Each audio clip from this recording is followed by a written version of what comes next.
Okay, well, there were some topics that I wanted to discuss in, I guess, a fourth video here. And it directly has to do with some items that I posted up last night on into and through today. So we're going to read and go into a certain discourse here. So I want to see if I've got any messages there. Go on to my channel, go down to the post, and a couple areas that are very important to go over. Yeah, I did a whole thing about Kevin over here. I think he's a con artist and hypocrite, and unfortunately, throughout his lifetime, he hid from and never addressed certain things. I suppose that could be said about all of us on a certain scalable level.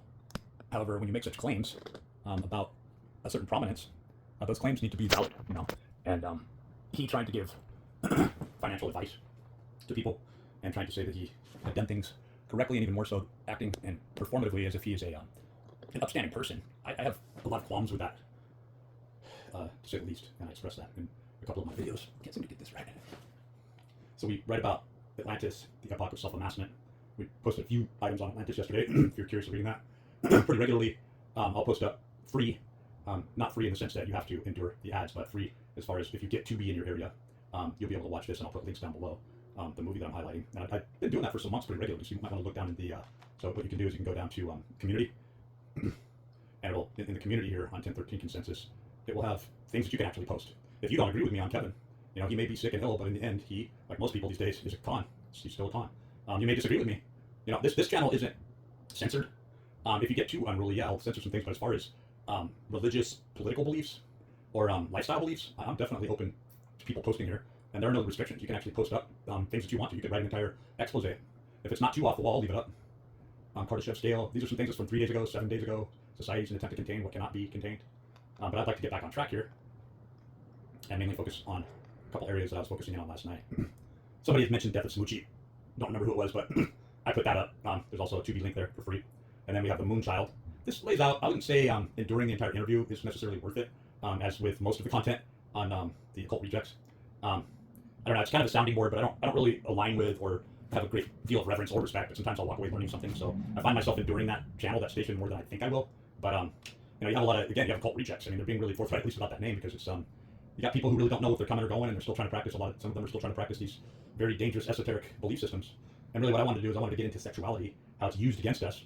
But then the topic here, it's used against us in a naturalistic sort of way, like it's just naturally involved in marriage, which is a contract, which is under the legal system. You have to start to, that's got to send off some big sirens there, sirens, like Mother Circe, right? And her minions.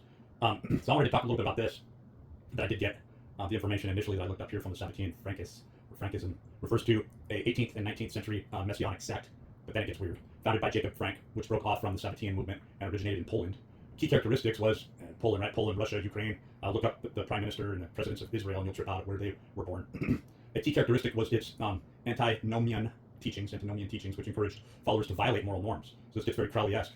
And the movement was known for secretive rites and syncretic ideas. So this is a lot of syncretic ideas. This is a lot like you know, Kabbalistic magic Judaism, you know, where you hear about these families that, like, essentially they're supposed to sleep, the father is supposed to sleep with the son, and the son is supposed to sleep with the mother, and in particular ways. So it gets very much into, and you'll see here as I read on that they end up converting down here into Islam, which sounds very bizarre, but Frankism eventually dispersed, and its members, many of whom were of noble or middle class descent, intermarried into the broader society. Key characteristics: origin: the movement originated in Poland in the 18th century, founded by Jacob Frank.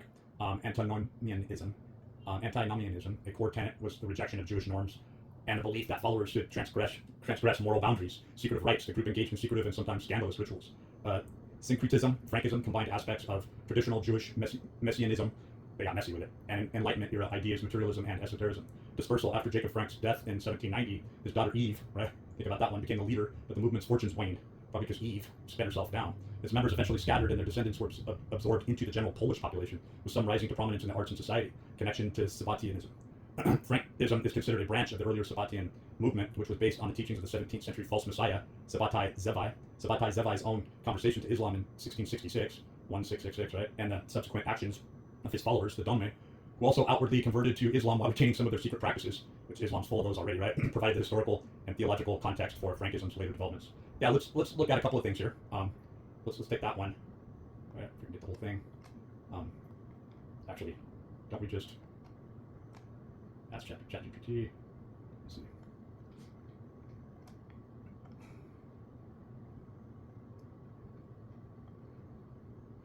well, that went off on a tangent. Let's see.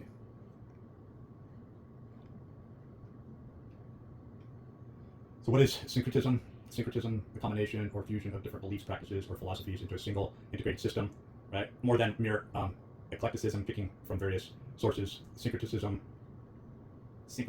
implies deep integration rather than superficial borrowing. Though commonly used in religion, syncretism also applies to culture, art, philosophy. So it's very much standing behind the entire democratic process, right, in a 𝐏𝐚𝐬𝐬 sort of way. And then we're going to have this. So, Sabbatian, here's the precise and balanced summary of what Sabbatianism refers to with some nuance and key historical facts. Who, what was, founders, 𝐁𝐞𝐯𝐞𝐫𝐥, also Sabbatianism, an Ottoman Jewish mystic, 1626, 1676. And those dates are very, very much correlate in my head to where I'm going to go on and show you somebody else that really directly correlates back to this. He claimed to be the Jewish Messiah. That's a big deal. Key events and beliefs, but there's been many, as you can well imagine. There's been many. The movement gained huge momentum in the Jewish diaspora in the mid-17th century, especially 1665 to 1666, that you can see over here on this. Right, where is it? Where did I see that? Yes. So, to choose between death and conversion to Islam, he converted in 1666. Despite his conversion, many followers continued to believe in his messianic role. I don't know why it's doing that. Antinomianism, the belief that in a messianic age certain religious laws may be relaxed or conversed. Sabbatianism showed tendencies of breaking or challenging traditional halakhic norms. Halakhic. Kesher Journal. Mysticism, Kabbalah, heavily influenced by Jewish mystical traditions, especially Lurianic Kabbalah and prophecy. Nathan of Gaza was the prophet who supported outwardly adopting Islam, especially in the Ottoman Empire, but kept Sabbatian belief in secret. These are often referred to as 𝐏𝐴𝐽.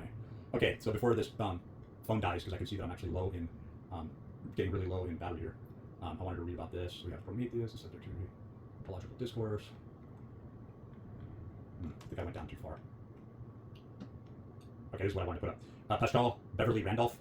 Check this out. This is really crazy. So a lot of people don't know about this guy, but he actually was thought to be one of the originators to bring Rosicrucianism. And believe it or not, he is a African-American medical doctor.